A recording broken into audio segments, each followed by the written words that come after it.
So I was thinking a bit earlier while I'm here on this walk, and I got to thinking about how we operate in society. Because for the most part, we subscribe subconsciously to the performative culture of our role models or of people that we like in real life. But you see, the question is, if performance is the culture, what is the performance of? What are we basing the performance on? And so many just, they go straight to, oh, it's social media, because that makes sense. You see influencers for a while, you recognize them, you speak on their names, and that tells you, well, this is what they're performing. When we're talking to each other, or when we're trying to operate, or when we're trying to bring influence or be socially acceptable, you're basically saying that you're trying to perform what is socially acceptable. So unless you have somebody in your personal social group, I don't know who that could be. It could be your friends, parents, uncles, whatever. But if those people are who you're trying to perform like, where are they getting their traits from, right? Who are they subscribing to? So that means performance is based on what we're influenced by, essentially online. So that means the celebrities, that means the streamers, that means the think tanks, that means those who we think are attractive, those who we think have natural influence, because we also want that influence. We want to have that ability for ourselves, right? I mean, it's natural to want to be able to amass influence for more people. But if you're telling yourself that subconsciously if you're telling yourself that performance is based loosely on what you've seen online in the past few years, who's to say that doesn't need to change? So the thing with performative culture is, right now, it's based on what we've seen in the past 25 years, right? So early 2000s, then you get the 10s, and then the 20s, right? And all that has a great deal or a variety of different people. So rappers, social media models, right? Speakers, or people who we see on TV shows, people who we see in movies, people who we see in online culture in general, right? As well as art and media and entertainment. But the thing is that performance then has to change, because these people change, right? And if you're still going to be subscribing to them, or you're still going to be trying to mimic what they do, right, for influence, that means that performance itself changes. So from what I've noticed, people are not trying to change, though. Those that are performative are not trying to switch their culture into something different, because they're subscribing to the old performance. They're subscribing to the performance of the 2010s, right? They're still mimicking DDG. They're still mimicking Young Thug. They're still mimicking, I don't know, some social media models, like, can't think off the top of my head, but you guys know what I'm talking about. Like, we're subscribing to these people because that's who we've been influenced by for the past 10 years, past 10, 15 years. So what I'm thinking is, performance really is not a stagnant thing. Performance is based on who we like.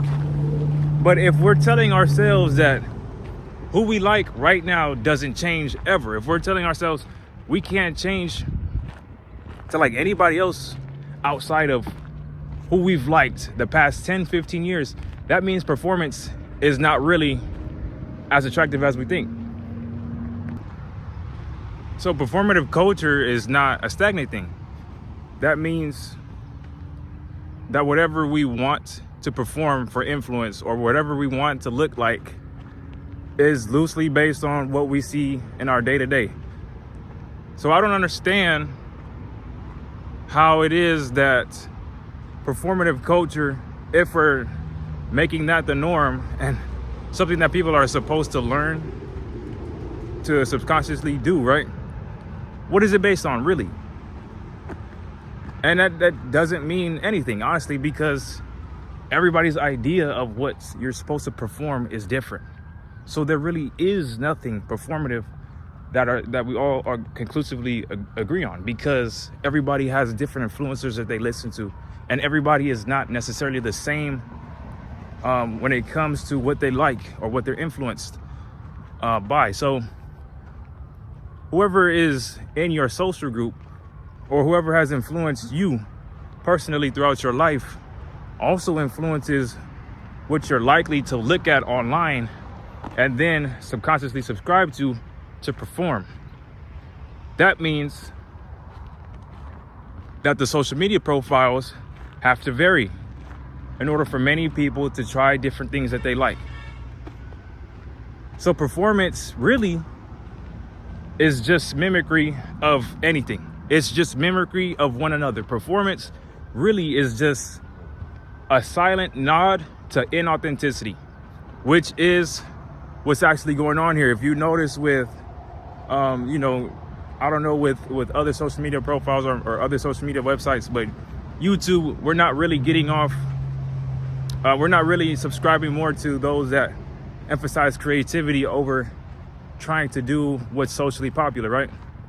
So this means that people are likely to go and do what gets them money, right? Which is what's socially popular. But how do we even define what's socially popular? Everybody has different opinions and likes. So I think that's kind of why viewership is not as it was in the past, because there was more conclusive things that we all agreed upon in the past, right? We were more confined into a hive mind type of deal because we were more committed to trusting one another and allowing our opinions to bounce off one another, right? And then that allowed us to decide, okay, so we conclusively like Kobe Bryant or we conclusively like Rihanna, right? But we don't do this anymore. This is why celebrity culture dies.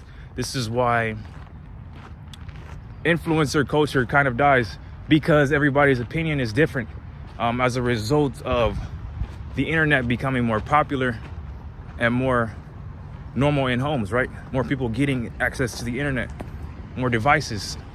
So the problem is that performance really has no one place to go. Performance is just whatever it is that you're influenced by in your life that you want to mimic in real life so other people can see you in that light, rather than going back into the self, learning who you are originally and maintaining that originality, and then making that attractive in itself, which is actually how humans are supposed to operate when it comes to amassing influence. You want to be somebody who's different, right?